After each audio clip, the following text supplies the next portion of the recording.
La reforma agraria en el Perú.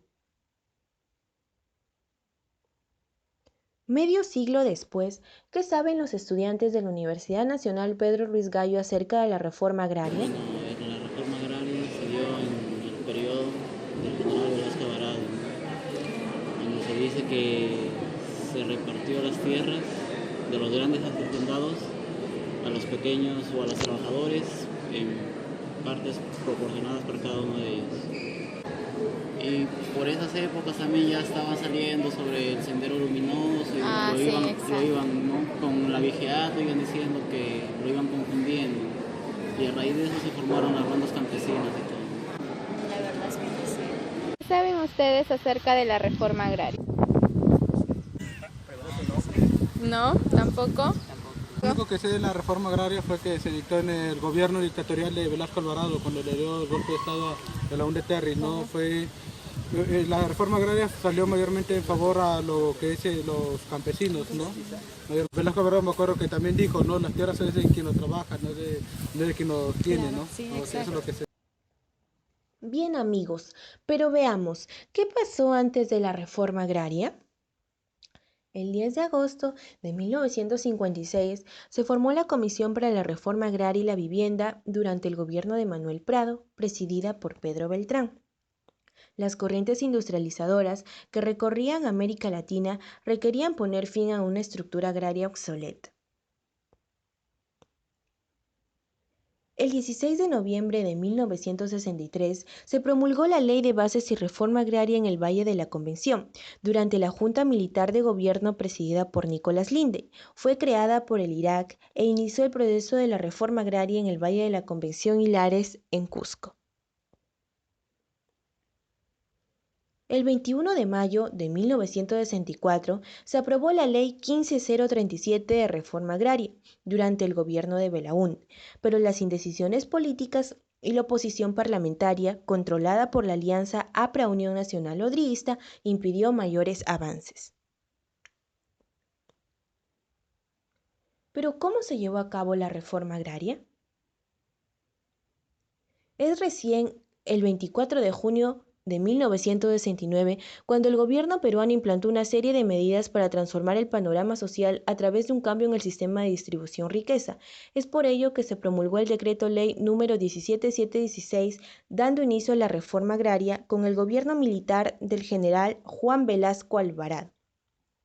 ¿Pero en qué consistió la reforma agraria?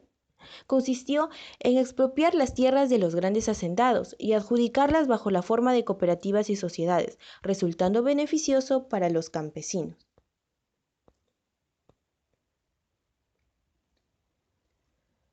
Hasta el año 1979 se expropiaron la siguiente cantidad de fundos, mostrada también en su equivalente en miles de hectáreas.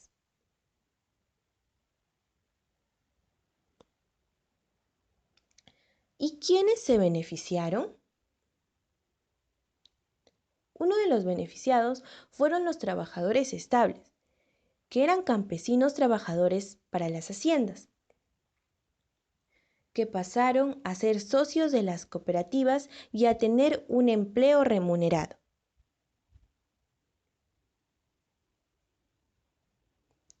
Otro de los beneficiados fueron los exfeudatarios. Eran exarrendatarios o excolonos que alquilaban las tierras y que, a diferencia del grupo anterior, no tenían un salario permanente, solo eran socios de las cooperativas.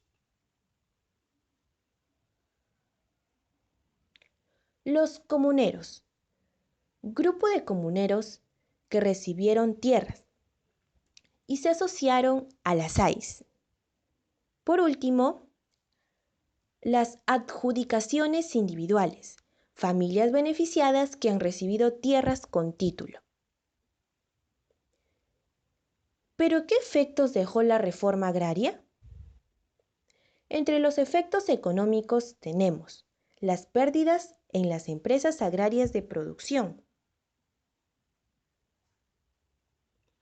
la parcelación y el excesivo minifundismo, el empobrecimiento en las zonas rurales, la deuda agraria, la eliminación de empresas privadas en el agro y la disminución de la inversión en el sector agrícola. Efectos sociales. Muchos campesinos tuvieron su primera experiencia en votar. Hubo acceso a la educación en las zonas rurales y la burocracia se comprometió a dar un trato más justo a la población. Ahora tenemos los efectos políticos. Entre estos efectos se encuentran el empoderamiento de las masas campesinas y el descontento de los campesinos. Esto llevó a que no le dieran apoyo al gobierno militar. En conclusión, en el Perú se debe tener como objetivo central mejorar los niveles de competitividad del sector agrario y lograr mantener el crecimiento y desarrollo en el largo plazo. Se debe empezar por la inversión en tecnología, así como la inversión en investigaciones de tierras para mejorar la calidad de producción e inversión de proyectos adecuados para la irrigación. Además, crear programas de capacitación y asistencia técnica para la incorporación de los pequeños productores a los mercados interno y externo. Otorgar un adecuado financiamiento al sector agrícola a través de operadores del sector privado para impulsar el desarrollo de este sector.